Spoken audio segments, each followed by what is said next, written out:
Well, let's get a little bit more now on the decision in Wales to scrap GCSE, AS and A-level exams. Very pleased to say that the former Education Secretary, Justine Greening, joined us on the programme this morning. Ms Greening, lovely to have you on the show. Well, let's dive straight on in. What do you make of the decision taken by Wales to scrap exams? Their rationale, we don't know where we're going to be next year. The academic year has already suffered months of disruption. It wouldn't be fair on students to put them through the hell of exams. Well, I understand why they've taken the decision, and it's important that in England we now have more clarity from ministers here so the education system can respond. But I think what's most important actually is setting out a compelling plan, a comprehensive plan on how we're actually going to enable millions of young people to catch up on their education.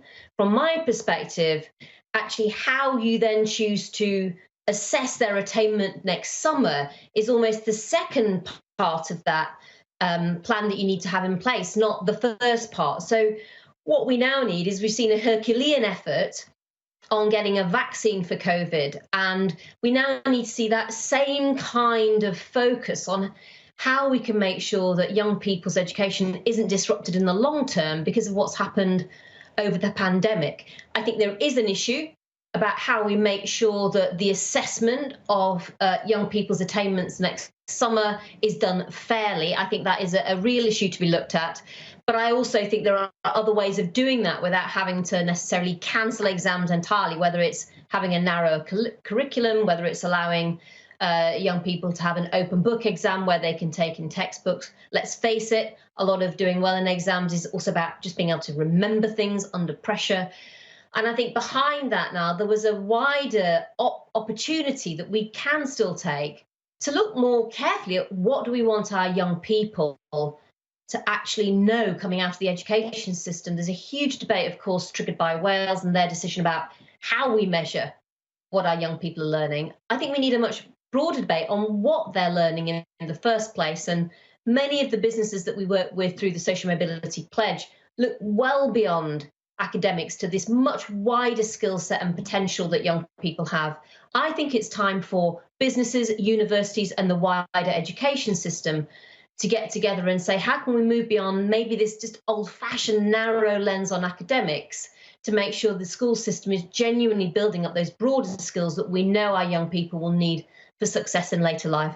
I think plenty of people watching will say that that is all very admirable, looking again at making sure that young people are leaving school with the skills that they need to get out and get into the workplace and indeed onto higher education. The problem is, surely, though, that kind of level of restructuring of the education system in England is not going to take place between now and the point at which they sit their exams. So what do we do about those who are in school right now, who will be leaving school, who will have left school by this time next year?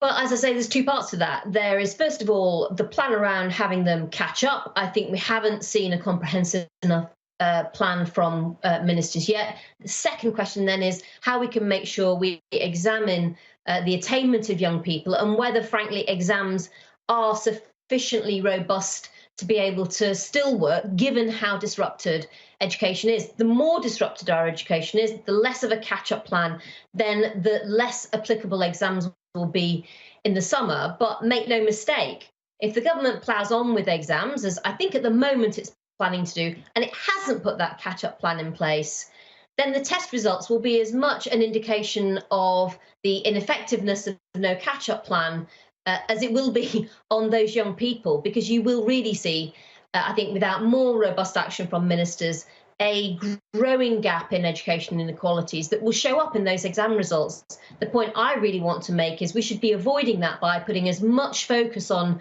recovering from the education crisis we've had as we are doing on the health crisis and the economic crisis. And I would like to see in the coming spending review that really reflected in the level of resourcing that's going into the school system, and particularly focus perhaps on those young people within that system who are the furthest away from a level playing field on opportunity. We've seen the report from the Children's Commissioner Anne Longfield today, really shocking outcomes for young children who are in care. These are the issues that a government that is truly focused on levelling up absolutely now has to get a grip on helping our young people catch up in education, making sure an exam at the end of the year, or however the assessment is looked at, is done fairly, and then really tilting our focus so that we help those young people most disadvantaged by the COVID crisis, which has taken all of the gaps that were already there in our country and made them even wider still. I'm sorry to interrupt because we are literally just out of time. Thank you so much for being on the programme this morning. Appreciate your time. Thank you.